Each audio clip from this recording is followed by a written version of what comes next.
사랑하는 믿음의 가족 여러분, 오늘은 2023년 7월 12일입니다.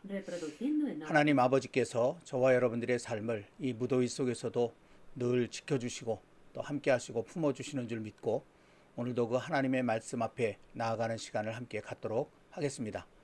이제 우리 다 같이 사도신경으로 우리들의 믿음을 하나님 앞에 고백합니다. 전능하사 천지를 만드신 하나님 아버지를 내가 믿사오며 그 외아들 우리 주 예수 그리스도를 믿사오니 이는 성령으로 잉태하사 동정녀 마리아에게 나시고 본디오 빌라도에게 고난을 받으사 십자가에 못 박혀 죽으시고 장사한 지 사흘 만에 죽은 자 가운데서 다시 살아나시며 하늘에 오르사 전능하신 하나님 우편에 앉아 계시다가 저리로서 산자와 죽은 자를 심판하러 오시리라. 성령을 믿사오며 거룩한 공예와 성도가 서로 교통하는 것과 죄를 사하여 주시는 것과 몸이 다시 사는 것과 영원히 사는 것을 믿사옵나이다. 아멘. 찬송가 292장 주 없이 살 수 없네. 함께 찬송하겠습니다. 주 없이 살 수가 없네 죄인의 구주여 그 귀한 보배 피로 날 구속하소서 구주의 사랑으로 흘리신 보혈이 내 소망 나의 위로 내 영광 됩니다.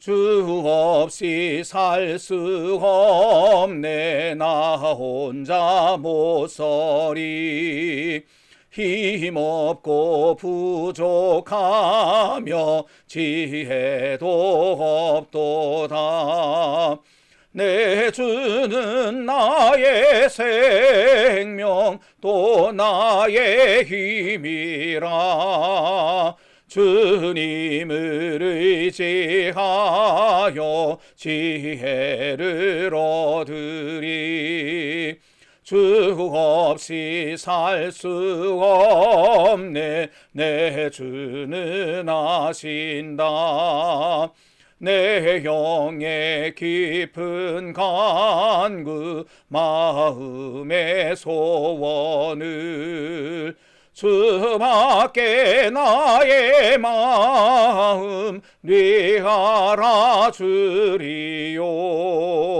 내 마음 위로하사 평온케 하시네 주 없이 살 수가 없네 세월이 흐르고 이 깊은 고독 속에 내 생명 끝나도 사나운 풍랑일 때 날 지켜주시니 내 곁에 계신 주님 늘 힘이 됩니다.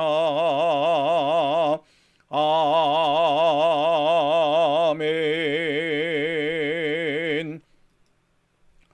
오늘 함께 나누실 말씀 시편 15편 1절부터 5절까지의 말씀입니다. 시편 15편 1절부터 5절까지의 말씀. 우리 하나님의 말씀을 다 함께 받들어 읽겠습니다. 여호와여 주의 장막에 머무를 자 누구 오며 주의 성산에 사는 자 누구 오니이까 정직하게 행하며 공의를 실천하며 그의 마음에 진실을 말하며 그의 혀로 남을 허물하지 아니하고 그의 이웃에게 악을 행하지 아니하며 그의 이웃을 비방하지 아니하며 그의 눈은 망령된 자를 멸시하며 여호와를 두려워하는 자들을 존대하며 그의 마음에 서원한 것은 해로울지라도 변하지 아니하며 이자를 받으려고 돈을 꾸어주지 아니하며 뇌물을 받고 무죄한 자를 해하지 아니하는 자이니 이런 일을 행하는 자는 영원히 흔들리지 아니하리이다. 아멘. 성경의 낱말들 가운데는 번역된 한국말로는 전혀 관련이 없어 보이지만 원어인 히브리어로는 매우 깊은 관계가 있는 그런 관계가 있는 어떤 짝이 되는 그런 단어들이 많이 있습니다. 그 가운데 하나가 오늘 우리가 함께 살펴볼 니스바와 쇠바라고 하는 말입니다. 니스바는 한국말로 번역하면 맹세이고 쇠바는 숫자 7을 가리키는 말입니다. 맹세와 7, 이렇게 한국말로 하면 이 두 낱말은 전혀 다른 말 같죠.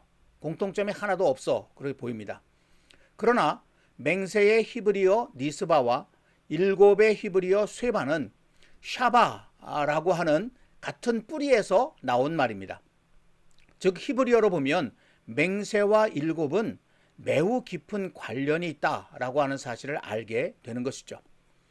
그러면 왜 히브리어에서는 이 맹세와 7을 같은 뿌리에서 나온 같은 말로 그렇게 사용하고 있는 것일까? 요즘 주일 오후 온가족 찬양 예배 시간에 성경에 나오는 상징적 숫자들에 관한 말씀들을 나누어 봤었죠. 그 가운데 7이라고 하는 숫자, 이 숫자는 성취의 수로서 여호와 하나님께서 창조하신 세상에 대하여 갖고 계신 당신의 뜻을 마침내 완전히 이루신다라는 것을 상징하는 숫자라고 했죠. 창세기 2장 3절에 이 7이 나타내는 의미가 잘 드러나 있는데 거기 보면 하나님께서 이 세상을 다 창조하신 다음에 7째 날을 복되게 하셨다라고 되어 있습니다. 왜냐하면 모든 일을 마치셨기 때문에 하나님께서 원하셨던 계획하셨던 일들이 다 마쳐졌기 때문에 7째 날을 복되게 하셨다라고 되어 있죠.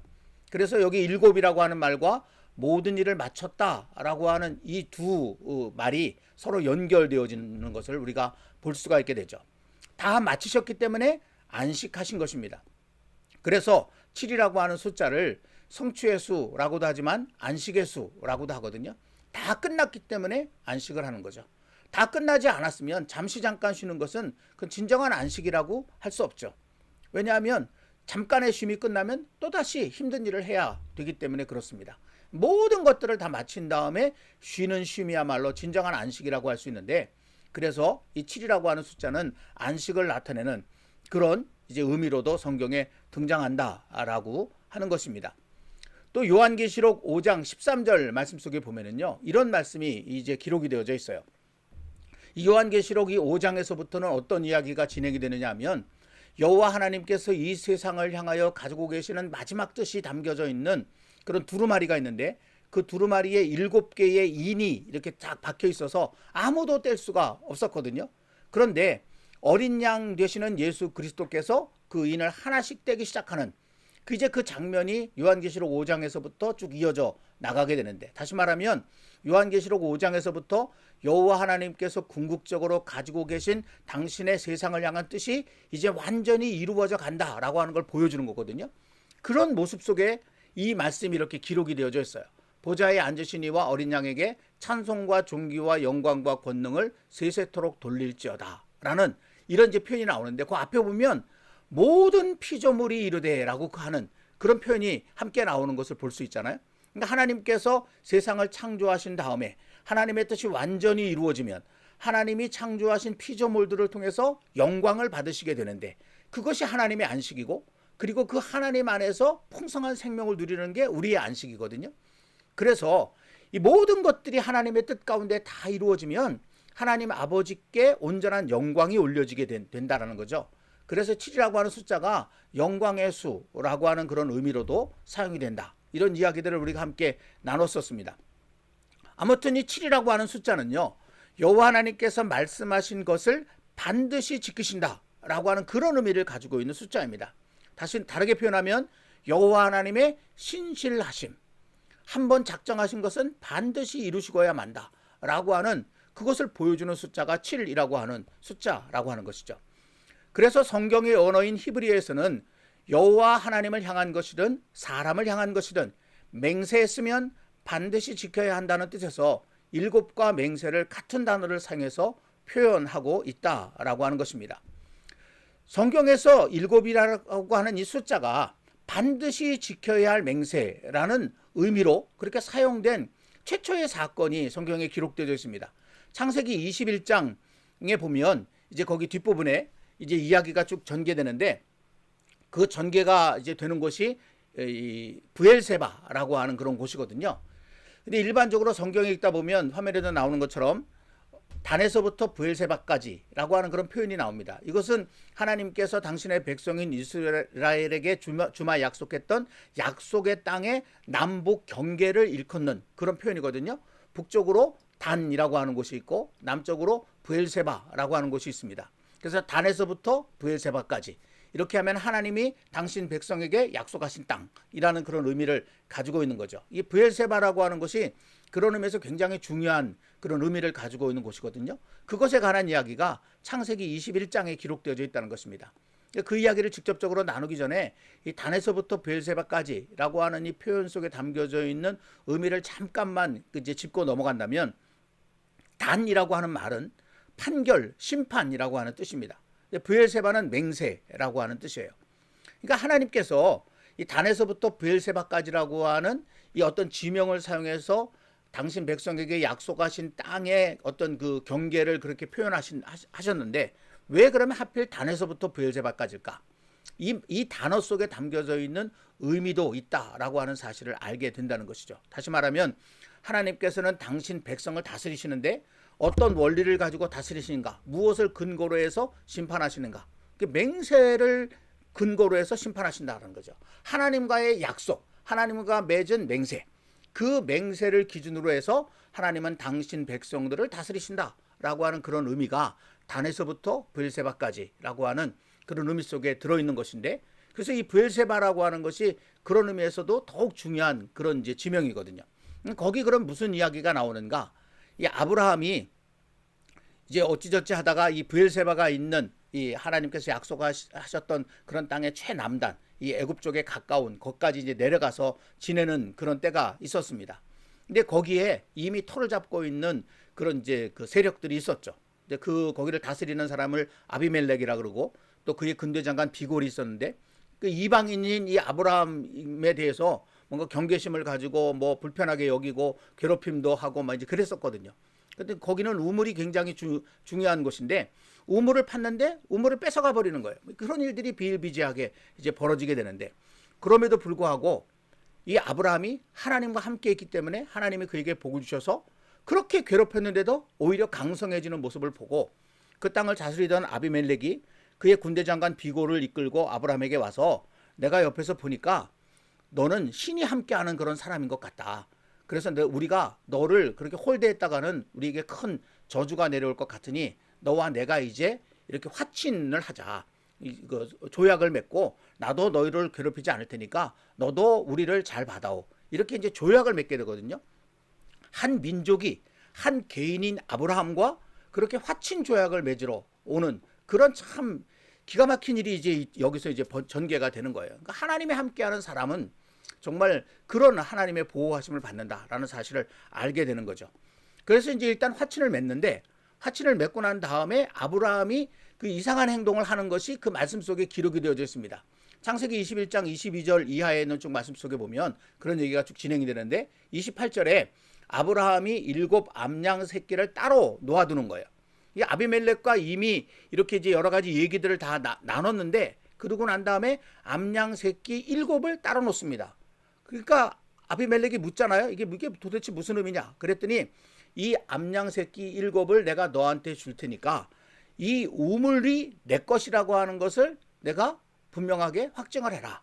그리고 그것은 이제 앞으로 변하지 않는, 그 누구도 깨뜨릴 수 없는 살아있는 증거가 될 것이다 라는 의미에서 7 암양 새끼를 아비멜렉에게 주는 그런 그 사건이 이때 벌어지거든요.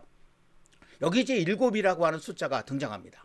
그러니까 하나님께서 당신의 약속을 그렇게 마침내 이루어 내시는 것처럼 사람과 사람 사이에도 한번 맺어진 이 약속, 이 맹세가 깨지지 않고 영원히 된다라는 의미에서 7 암양 새끼를 주는 그런 이제 사건이 여기에 기록이 되어져 있는데, 그래서 그 우물의 이름을 브엘세바라고 불렀다, 이런 얘기가 있죠. 브엘세바는 일반적으로 맹세의 우물이라고 하는 그런 의미로 우리가 알고 있지만, 이것을 다르게 번역하면 7의 우물이라고 하는 그런 의미를 가지고 있는 거거든요. 그러니까 7이라고 하는 이 숫자가 성경 안에서는 하나님의 신실하심을 나타내는 숫자고, 그것이 사람이 하나님께 또는 사람과 사람 사이에 맺어진 어떤 약속이 그처럼 신실해야 된다라고 하는 의미로 그렇게 사용되어지는 그런 단어가 니스바와 쉐바라고 하는 그런 말이라고 하는 것이죠. 그러니까 하나님께서는 당신 백성에게 주신 율법 속에 그래서 이 맹세에 대한 아주 중요한 계명들을 많이 주십니다. 출애굽기 20장 7절 말씀을 먼저 보시면 이게 십계명 가운데 세 번째 계명이잖아요. 너는 내 하나님 여호와의 이름을 망령되게 부르지 말라. 여호와는 그의 이름을 망령되게 부르는 자를 죄 없다 하지 아니하리라. 이게 망령되다라고 하는 것이 도대체 무슨 의미일까? 이게 바로 맹세와 관련된 그런 의미거든요. 레위기 19장 12절에 보면 너희는 내 이름으로 거짓 맹세함으로 내 하나님의 이름을 욕되게 하지 말라. 나는 여호와이니라. 이게 망령되게 여호와 하나님의 이름을 부르는 거거든요. 그러니까 자기의 욕심을 채우려고 하나님의 이름을 빙자해서 맹세하는 사람, 지키지도 않을 약속을 하는 사람, 하나님의 이름을 망령되게 부르는 그런 행동이고 하나님은 그걸 용납하지 않으신다는 거죠. 왜냐하면 하나님은 칠의 하나님이시기 때문에 하나님은 약속하신 것을 반드시 이루시는 그런 분이시기 때문에 당신의 백성이라면 마땅히 그 하나님을 닮은 그런 모습으로 삶을 살아가야 된다라는 그런 의미에서 이 계명을 십계명 속에다가 하나님이 이렇게 담아 놓으셨다라고 하는 것입니다. 민수기 30장 2절에서 그래서 사람이 여호와께 서원하였거나 결심하고 서약하였으면 깨뜨리지 말고 그가 입으로 말한 대로 다 이행할 것이니라. 하나님에 대하여서도 서원하였거나 결심하고 서약했으면 반드시 지켜라. 하나님이 그런 명령을 내리셨고요. 사람에게도 마찬가지입니다. 레위기 5장 4절 말씀 속에 보면 누구든지 입술로 맹세하여 악한 일이든지 선한 일이든지 하리라고 함부로 말하면 그 사람이 함부로 말하여 맹세한 것이 무엇이든지 그가 깨닫지 못하다가 그것을 깨닫게 되었을 때에는 그 중 하나에 그에게 허물이 있을 것이다. 하나님이 이런 말씀을 하시거든요. 이게 어떤 의미로 하신 말씀일까요? 사람에게 대하여 그냥 함부로 그렇게 맹세했다가 나는 까맣게 잊어버리고 지키지 않았는데 어느 날 갑자기 불현듯 그것이 생각이 나서 지키지 않은 것이 생각이 나면 그게 바로 여호와 하나님 앞에 죄가 될 것이다. 하나님이 그렇게 말씀하시는 거거든요. 맹세에 대한 계명이 그 율법 속에 이렇게 구구절절 들어가 있는 것을 우리가 분명하게 볼 수 있다는 것입니다. 이처럼 성경에서는 맹세가 굉장히 깊고도 무거운 의미를 담고 사용되고 있습니다. 세상 사람들처럼 아니면 말고식의 엉터리 맹세가 아니라 섣불리 맹세하였다가 지키지 못했을 때 엄청난 책임이 뒤따르는 것이 성경에서 말하는 맹세라고 하는 것이죠. 여호와 하나님의 신실하심을 상징하는 7이라는 숫자로 맹세를 표현함으로써 여호와 하나님의 백성들로 하여금 이 사실을 잊지 말도록 하나님께 한 약속도 끝까지 그렇게 지켜나가야 될 뿐만 아니라 사람과 사람 사이에 맺은 약속도 반드시 지키면서 살아가야 된다라고 하는 그런 의미에서 같은 뿌리에서 7이라는 말과 맹세라는 말을 그렇게 끄집어내어 하나님이 사용하셨다라고 그렇게 말할 수 있다는 것입니다. 여러분, 히브리어가 참으로 의미심장한 것은요, 7과 맹세를 뜻하는 이 샤바라고 하는 말에서 저주라는 의미로도 사용되는 쉐보아라는 단어도 함께 나왔다는 것입니다. 그러니까 맹세와 7의 뿌리가 되는 말에서 저주라는 말도 함께 나왔어요. 이사야 65장 15절 말씀 속에 보면 거기 저주거리라고 하는 그런 우리 한국말로 된 번역이 나오는데 이 저주거리라고 하는 말이 쉐보아라고 하는 히브리어를 번역한 거거든요. 이 쉐보아가 다른 데서는요, 그 맹세라고 하는 말로, 서약이라고 하는 말로 많이 번역돼 있어요. 근데 여기서는 저주거리라는 말로 번역이 돼 있어요. 그러니까 이게 어떤 의미를 가지고 있습니까? 여호와의 신실하심과 같이 자신의 맹세를 신실하게 지키지 않으면 결국은 저주받는 인생이 될 수밖에 없다라는 것을 이렇게 보여주는 거예요. 하나의 단어를 가지고 거기서 7이라고 하는 말도 나오고 맹세라고 하는 말도 나오고 저주라고 하는 말도 나오게 하나님이 히브리어라고 하는 이 언어를 사용하고 계시는 거죠. 그만큼 맹세가 중요하다라는 사실을 우리에게 보여주고 있는 것입니다. 특별히 하나님께 대한 맹세, 하나님을 향한 약속, 그게 너무너무 중요하다는 사실을 성경이 깨닫도록 하기 위해서 이런 식의 단어들을 사용하고 있다는 것이죠. 그래서 예수님께서는 맹세하지 말아라 라고 그렇게 말씀하시기까지 하셨어요. 마태복음 5장 33절 34절. 또 옛사람에게 말한 바 헛맹세를 하지 말고 내 맹세한 것을 주께 지키라 하였다는 것을 너희가 들었으나 나는 너희에게 이르노니 도무지 맹세하지 말지니 하늘로도 하지 말라 이는 하나님의 보좌임이요 이렇게 쭉 이어서 말씀하시면서 마지막에 이 가르침의 마지막 부분에 너희는 예할 것은 예하고 아니요할 것은 아니요하라 라는 그런 말씀을 하거든요. 그러니까 섣부른 마음으로 하나님 앞에 함부로 맹세하지 말고 먼저 귀를 열어 하나님의 말씀을 잘 듣고 그냥 하나님께서 말씀하신 대로 예 하면서 살아가면 그러면 된다. 뭐 인간적이고 세상적인 생각을 가지고 하나님 제가 하나님 앞에 이렇게 할 테니까 저한테 이렇게 해주세요 라는 일종의 이 세상의 비즈니스 하는 식으로 하나님께 거래하려고 그렇게 헛된 맹세를 하면서 살지 말아라. 예수님께서 얼마나 답답하셨으면 이런 말씀까지 하셨을까요? 우리가 오늘 본문으로 삼은 시편 15편을 기록하여 남긴 다윗도 그렇습니다. 다윗도 그가 살아가는 삶 속에서 이 맹세의 중요성을 여호와 하나님께서 구구절절 말씀하셨다는 사실을 깊이 깨달은 사람이에요. 그래서 이제 그런 마음을 가지고 삶을 살아가면서 한 가지 기도를 하나님 앞에 올려드리게 되는데 그게 오늘 말씀이거든요. 오늘 말씀이 이렇게 시작하잖아요. 여호와여 주의 장막에 머무를 자 누구오며 주의 성산에 사는 자가 누구오니까. 다른 말로 하면 하나님과 함께 살 사람이 누구겠습니까? 하나님 곁에서 하나님의 사랑을 받으면서 하나님과 동행할 사람이 누구겠습니까? 이런 말이거든요. 여러 가지 얘기들이 나오는 가운데 4절 뒷부분에 보면 그의 마음에 서원한 것은 해로울지라도 변하지 아니하며 하나님 앞에 약속한 일들은 설사 죽는 한이 있더라도 그것을 지켜내기 위해서 몸부림치며 사는 사람, 그런 사람이 하나님과 함께 살 수 있다. 다윗이 그것을 깨닫고 그리고 그렇게 살기를 갈망하면서 이 기도를 하나님 앞에 올려드리고 있는 거거든요. 여러분 성경을 읽다 보면 이 다윗이 지금 고백한 것처럼 맹세한 것을 해로울지라도 끝까지 지킴으로 축복받은 이야기와 반대로 맹세를 가벼이 여기고 저버림으로 저주받은 이야기가 분명하게 드러나 있습니다. 그 축복받은 이야기를 먼저 해본다면 그 중에 한 가지가 여호수아 9장에 나오는 기본 족속 이야기거든요. 이 기본 족속이 여호와 하나님께서 진멸하라 라고 명령하셨던 가나안 7부족 가운데 한 부족이었죠. 거기에 속해 있는 그런 이제 그 족속이었는데 그들이 이 여호수아와 이스라엘 자손들과 함께하는 여호와 하나님의 그런 모습을 보고 소문을 듣고 마음속에 큰 두려움이 생겨서 그래서 이제 술수를 이제 버리잖아요.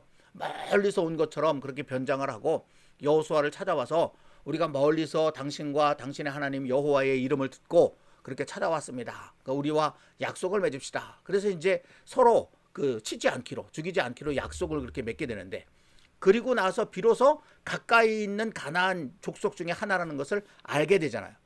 그러니까 이게 지금 여호와 하나님께서는 그들을 진멸하라 그랬는데 여호와 하나님께 묻지도 않고 그들과 덥석 맹세를 그렇게 했단 말이에요.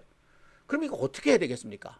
근데 여호수아와 그 당시에 이스라엘 백성들은요 맹세가 중요하다라고 하는 사실을 깨닫고 우리가 이스라엘의 하나님 여호와로 그들에게 맹세하였은즉 이제 그들을 건드리지 못하리라 라고 이야기하면서 이 기브온 족속을 살려줍니다. 그러면서 이제 그 기브온 족속과 이제 그 약속을 맺고 살리는 대신에 너희는 이제부터 우리를 위해서 살아가야 된다라고 그렇게 이제 종처럼 노예처럼 그런 일들을 하는데 그들이 좋습니다라고 받아들여서 이 약속을 맺고 이제 생존하게 되죠. 그 이어지는 10장에 가면 다른 가나안 족속들이 그 소식을 듣고 기브온을 쳐들어오죠. 연합해가지고. 근데 그런 사건들 속에 여호수아와 이스라엘 백성들이 축복을 받는 이야기가 기록되어져 있습니다. 그들이 하나님의 명령을 거역했음에도 불구하고 축복을 받아요. 이유가 뭐냐면 맹세를 지켰기 때문에 그렇다는 겁니다. 맹세를 여호와 하나님께서 명령하신 것들을 순종하지 못해서 여호와 하나님으로부터 벌을 받을지언정 일단 맹세한 것은 그들은 지키려고 했다는 거예요. 하나님이 그 모습을 보시고 오히려 축복을 내려주시죠. 그 가나안 남부 연합군들이 거대한 군대를 이끌고 쳐들어왔는데 하나님이 그들을 순식간에 다 물리치게 그렇게 만드십니다. 거기 유명한 그런 이야기가 나오잖아요. 하늘에 그 떠 있는 해가 멈춰버려서 그래서 원수들을 진멸하기까지 내려오지 않는 전무후무한 그런 놀라운 도우심으로 여호수아와 이스라엘 백성들을 도우시는 이야기가 뒤이어서 나오고 있거든요. 맹세를 지키는 자 하나님이 얼마나 귀하게 여기시는지 단적으로 보여주는 그런 사건이라고 할 수 있죠. 이거는 기브온 족속도 마찬가지입니다. 기브온 족속이 앞에서 말씀드린 것처럼 여호수아와 이스라엘 이제 자손들과 약속을 맺잖아요. 우리를 살려주는 대신에 이제 우리가 당신들의 종이 되어서 당신들이 시키는 일을 하겠습니다. 그렇게 이제 이야기를 하니까 여호수아가 그들에게 무슨 일을 시키냐면 여호와의 제단을 위하여 나무를 패며 물을 깃는 자들로 삼았다라고 그렇게 돼 있어요. 근데 이 기브온 족속이요, 이때 맺은 이 약속을 세월이 지나고 또 지나도 어기지 않습니다. 그들은 이 일을 끝까지 해요.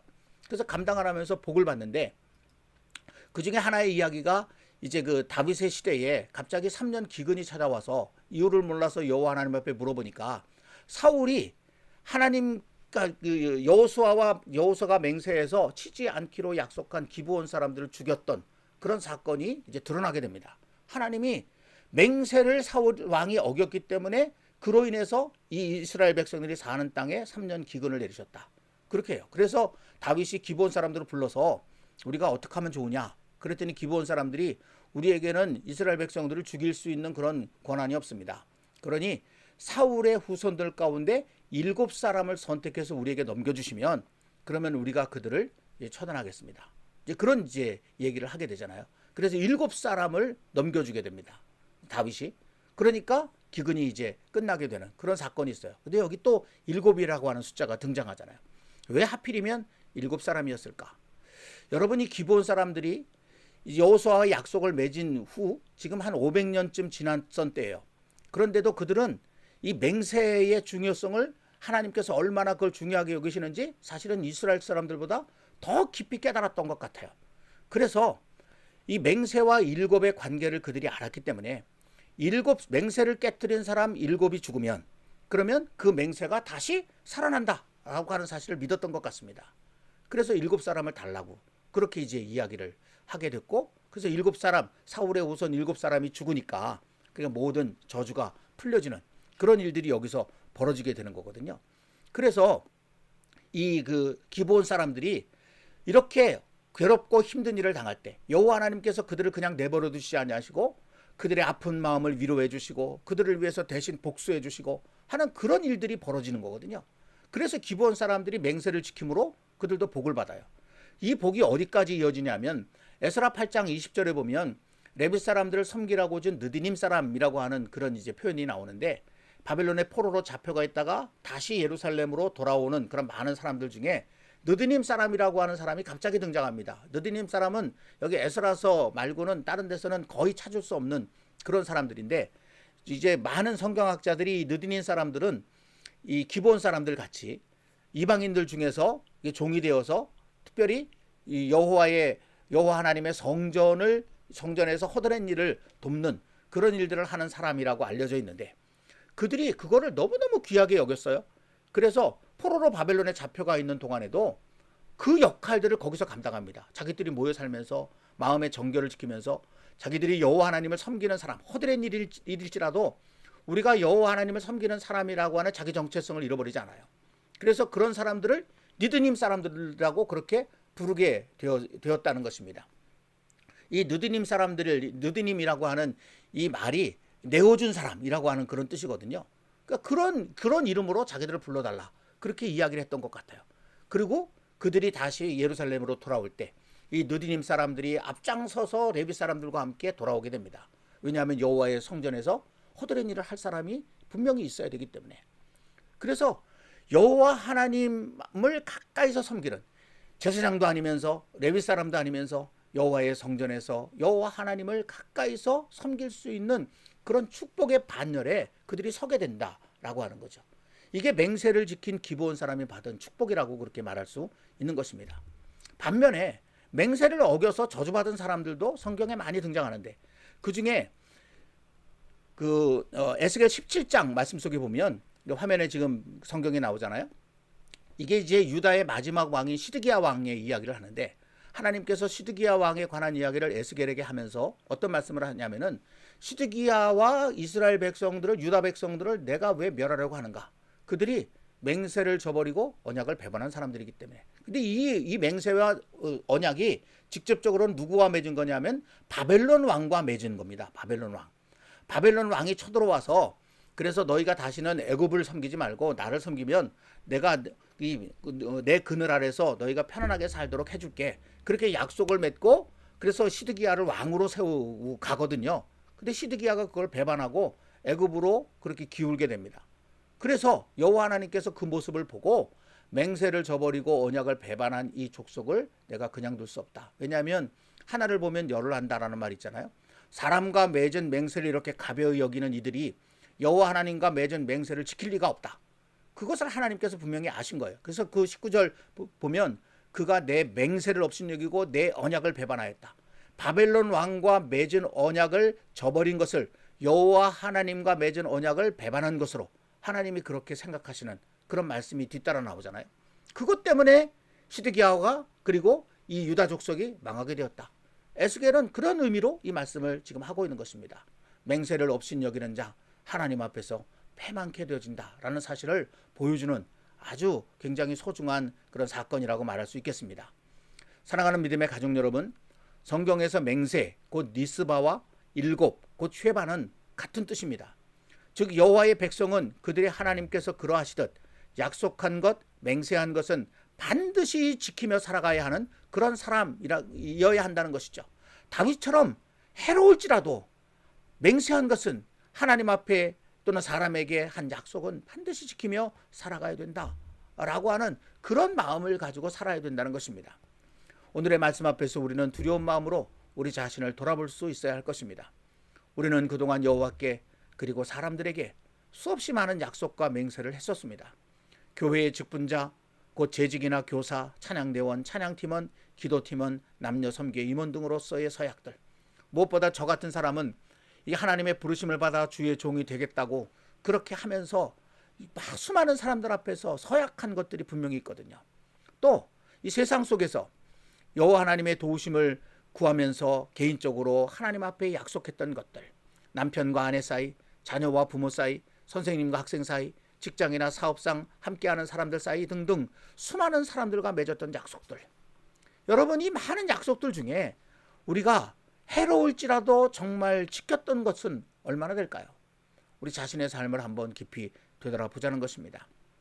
우리의 약속과 맹세는 과연 일곱이 되었는가라고 하는 것입니다.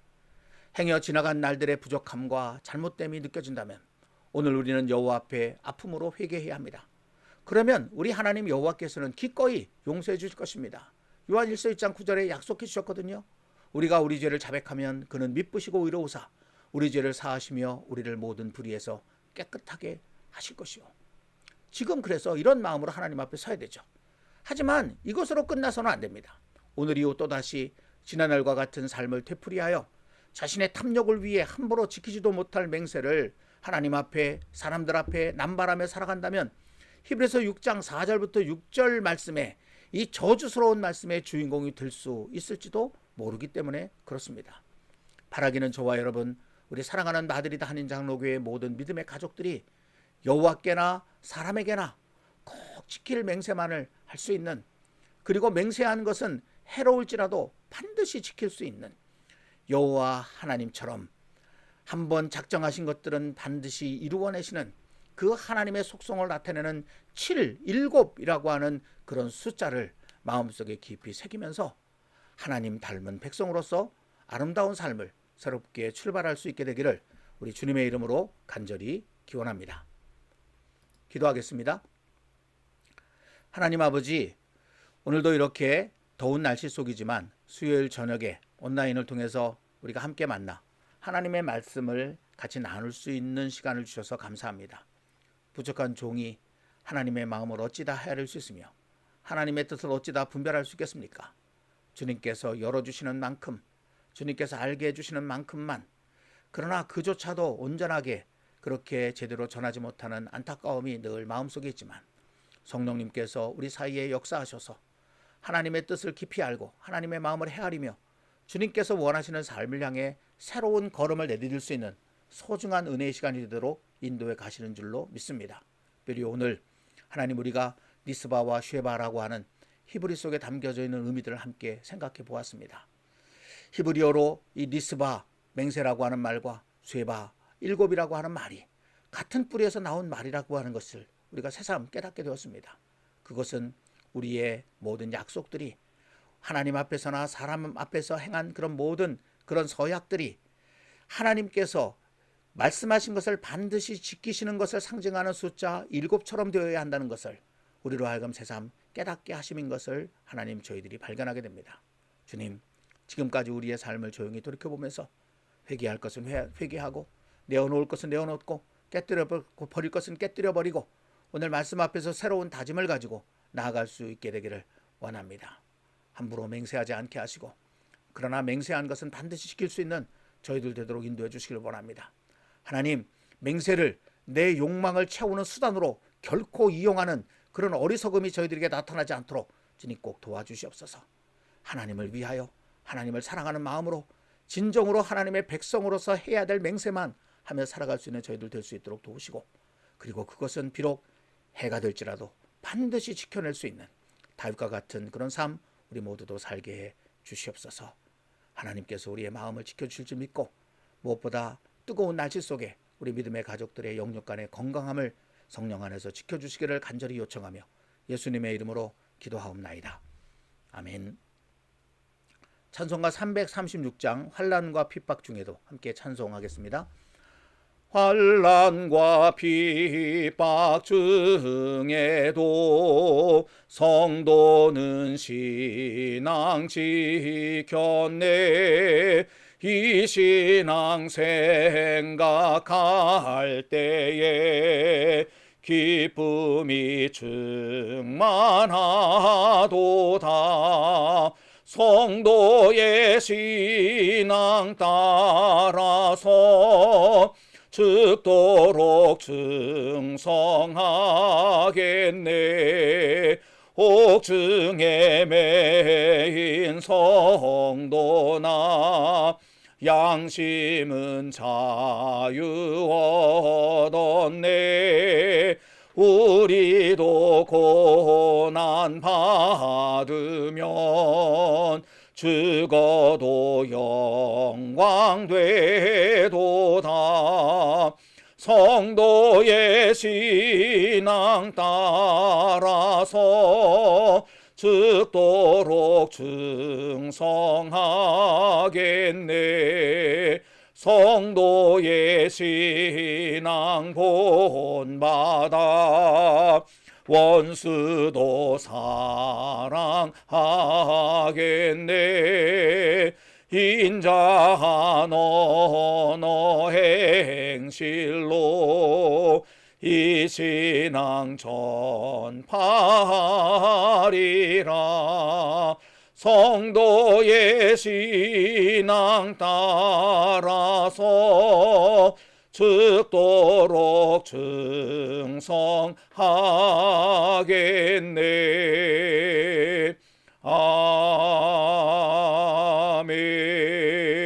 아멘.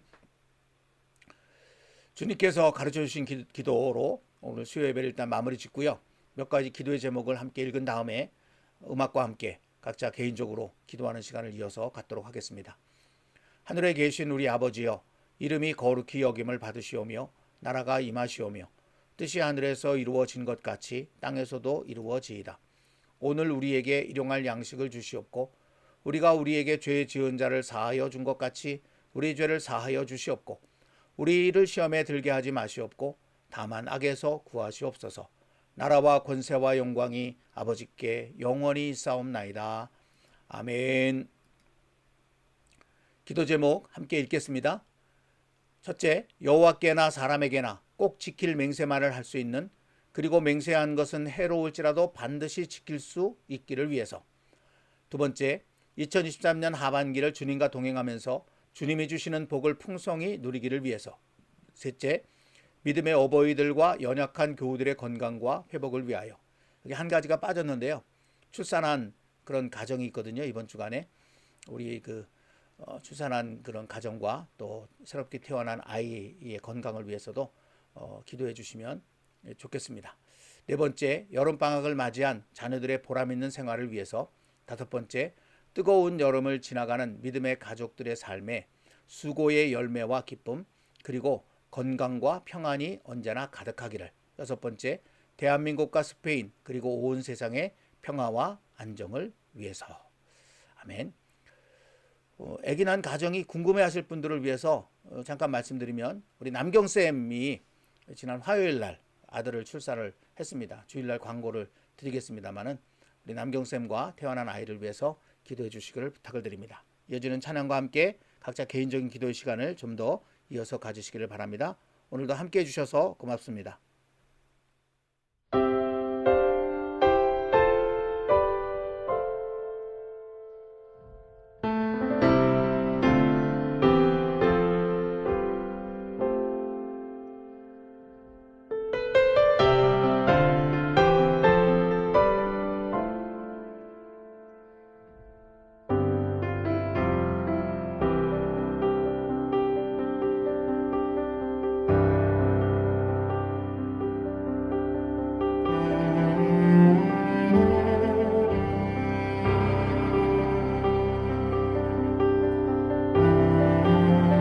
thank you